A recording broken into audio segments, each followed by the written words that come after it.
Sentil pesulap merah dan dukun se-Indonesia, Farhad Abbas beri peringatan tegas.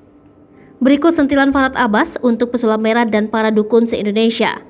Perseteruan antara pesulap merah dan Persatuan Dukun se-Indonesia mendapat sorotan dari Farhad Abbas.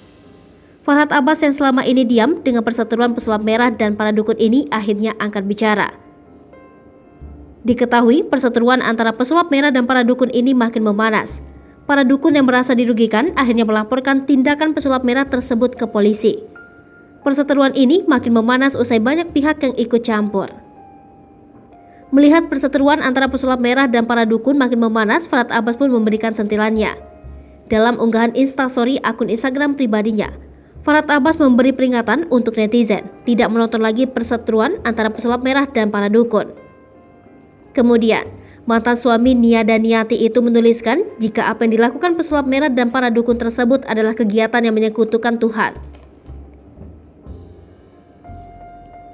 Diketahui kehadiran pesulap merah tuai sorotan dari publik. Bongkar berbagai trik pesulap lain, pesulap merah banyak makan pro dan kontra. Tak sedikit orang yang mendukung, namun ada pula yang dibuat terganggu dengan kehadiran pesulap merah. Bermula dari perseteruannya dengan Gus Samsudin, sosok pesulap merah dikenal luas netizen. Pesulap merah juga mendapatkan kepopularitasan atas sikapnya yang bongkar habis kebohongan pesulap lain.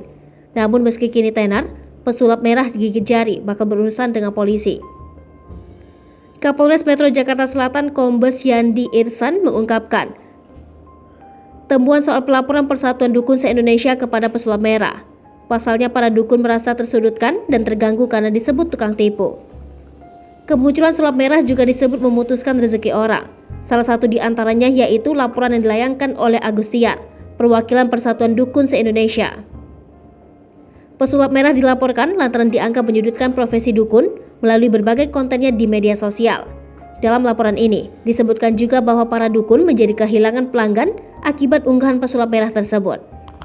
Hai pemirsa Sri Popo TV, jangan lupa komen, like, dan subscribe, serta tonton terus berita-berita terupdate lainnya.